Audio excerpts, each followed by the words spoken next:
What's going on, fight fans? Welcome back to the channel. We've got a stacked MMA news update today, so let's get straight into it. The first big story revolves around what's next for Sean O'Malley after his performance at UFC 324. He walked out with the win, but it wasn't the kind of highlight reel finish that silences all doubts, and now the conversation has shifted to one big question: where does he go from here? O'Malley picked up a decision win over Song Yadong in a fight that started out far more competitive than many fans expected. Early in the bout, Yadong came forward aggressively, applying constant pressure and even scoring a few takedowns that momentarily disrupted O'Malley's rhythm. For a stretch, it looked like an upset could actually be brewing, but as the rounds went on, the momentum slowly began to shift. O'Malley's timing improved, his striking found its range, and by the third round, you could see the pace starting to break Yadong down. The pressure that had looked dangerous early became harder for him to maintain, while O'Malley continued to land cleaner shots and control the exchanges. After 3 rounds, the judges awarded O'Malley the decision. After the fight, O'Malley didn't waste time making his intentions clear. He expressed interest in running things back with champion Petr Yan, while also acknowledging that if the UFC chose to go in a different direction with Merab Dvalishvili, he would understand it. That immediately sparked debate across the fan base. Should O'Malley get another crack at the title, or does the lack of a dominant finish mean he needs one more statement win first? Dana White was asked about the situation following the event, but his response didn't give much clarity. Instead, he explained that his focus has been divided between multiple major projects, including the recent boxing launch and upcoming high-profile events. He pointed out that the UFC already has cards mapped out through March and April, suggesting that no immediate decisions have been finalized regarding O'Malley's next move. In other words, nothing is locked in yet. O'Malley himself struck a humble tone when speaking afterward. He admitted that earlier in his career, he may have taken winning for granted because everything came so easily. But after going through losses and adversity, this victory meant more to him on a personal level. When asked whether he would be willing to wait on the sidelines if the UFC decided to book a different title fight next, he made it clear that he's in no rush. If the promotion wants him to sit back and wait for the right opportunity, he's comfortable doing that. So the big question remains: does the UFC pull the trigger on another title opportunity for O'Malley, or do they make him earn it with one more fight? Meanwhile, Song Yadong addressed his loss with a brief but respectful message on social media, thanking fans for their support and assuring everyone that he's doing fine after the fight. Now shifting gears to one of the most talked about fights of the night, Paddy Pimblett versus Justin Gaethje. This one delivered chaos, controversy, and non-stop discussion across the MMA world. From the opening round, Gaethje did what Gaethje always does, pushing forward, throwing with bad intentions, and forcing a brutal pace. Interestingly, he didn't rely as heavily on leg kicks early as many expected, but his pressure and power were still on full display. Pimblett took serious damage throughout the fight and was dropped multiple times, including one moment that followed what some fans believe was an eye poke. Despite everything, Paddy showed heart, continued firing back, and managed to land some heavy shots of his own that kept the fight competitive. By the time the fight reached the final round, it felt like Pimblett needed something dramatic to turn the tide. He pushed, he tried, but ultimately it wasn't enough. All 3 judges gave the fight to Gaethje. Afterward, Dana White confirmed that both fighters were being sent to the hospital as a precaution, praising their toughness and calling it a war. He admitted that he hadn't fully appreciated just how durable Pimblett was until seeing him absorb that level of punishment and keep going. Gaethje also shared some insight into what he told Pimblett after the fight. He explained that while he respects Paddy's spirit, he believes mindset plays a massive role at the elite level. According to Gaethje, Pimblett's confidence crossed into dangerous territory, and that kind of mentality can lead to harsh lessons. He emphasized that fighters must accept the possibility of losing if they truly want to perform at their highest level under pressure.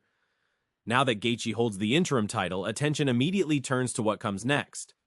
The most obvious matchup is a unification bout against champion Ilia Topuria. If Topuria is healthy and ready to compete later this year, that fight feels inevitable. Gaethje has already voiced strong interest in competing on the highly anticipated White House card and made it clear that he has no intention of missing an opportunity of that magnitude. If Topuria isn't ready, there are other options on the table. Arman Tsarukyan remains a dangerous contender, and Gaethje himself has even floated the idea of potentially facing Max Holloway depending on how things shake out.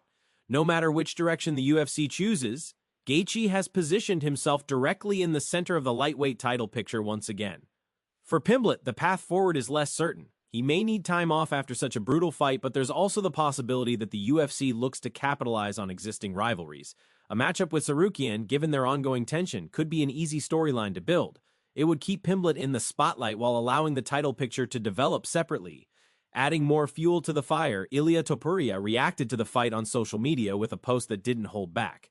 He took a shot at Pimblett, suggesting that Paddy missed out on the biggest payday of his career, while also sending a chilling message to Gaethje. The tone was clear, respect for the victory, but complete confidence that whoever stands across from him next is in trouble. As if the drama wasn't enough, the MMA community also erupted over alleged fouls during the fight. Many fans believe Gaethje compromised Pimblett's vision with multiple eye pokes, including one that appeared to go unnoticed by the referee and preceded a significant moment in the fight. Replays circulated online, and the reaction was immediate. Social media filled with accusations, criticism, and outrage. Fans pointed to visible damage in Pimblett's eye and argued that a point should have been deducted after the second incident. Some went as far as labeling the behavior intentional, while others acknowledged that eye pokes are an unfortunate part of the sport, but still felt the officiating failed to protect the fighter. Regardless of where you stand, the controversy became one of the most discussed aspects of the entire event.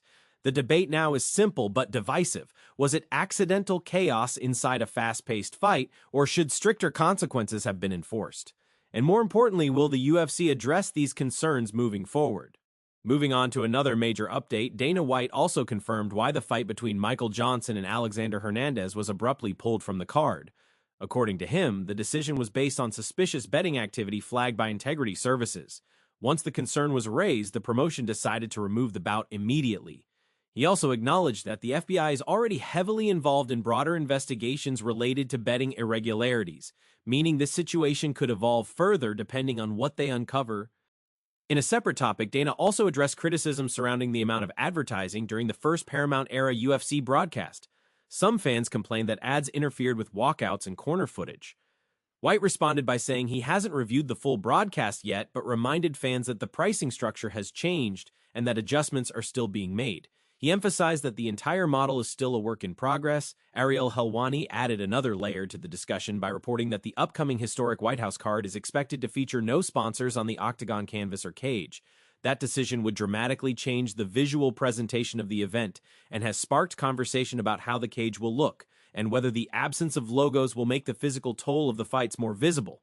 Dana White was also asked about Conor McGregor's recent comments claiming his contract is effectively void due to changes in the UFC's business model. Dana appeared genuinely unaware of those remarks and stated that he hadn't heard McGregor make those claims. As with most Conor-related topics, that situation remains as unpredictable as ever. We also got several fight announcements worth noting. Reports indicate that Jeff Neal is set to face Uros Medic at the end of February in Houston, a matchup that immediately caught attention for its potential fireworks. Neal is looking to bounce back while Medic enters with momentum after multiple strong performances. That fight alone has sleeper hit written all over it. Elsewhere, Dustin Jacoby has accepted a new opponent on short notice after changes to his original booking. He's now scheduled to face Julius Walker in early February, giving both fighters a chance to build momentum in a competitive light heavyweight landscape. Another intriguing matchup reported involves undefeated flyweights Andre Lima and Dong-Hoon Choi, who are expected to meet in April. Both fighters bring perfect or near-perfect records, which makes this one especially interesting for fans who enjoy tracking rising prospects. Dana White also pushed back against recent speculation, suggesting that he's lost interest in running the UFC. In an interview, he clarified that he still has full control over the organization and that people have drawn exaggerated conclusions from a single response he gave in another interview. He made it clear that fans will see just how invested he is in the coming years. Finally, Michael Chandler addressed the ongoing uncertainty surrounding his future. After years of waiting on the Conor McGregor fight, Chandler admitted that while he still hopes it happens, he's now mentally preparing for other possibilities. He mentioned potential interest in matchups involving Charles Oliveira, Max Holloway, and even Arman Tsarukyan. What stood out most was his honesty. He acknowledged that coming off a loss usually doesn't earn someone top matchups, but he also emphasized that he's hungry for big challenges and wants to prove that his best performances are still ahead of him. He spoke openly about feeling rejuvenated, motivated, and ready to take whatever opportunity the UFC puts in front of him next. Whether it ends up being Conor or someone else entirely, Chandler made it clear that he's not done chasing meaningful moments in this sport. And that brings us to the end of today's MMA News Roundup.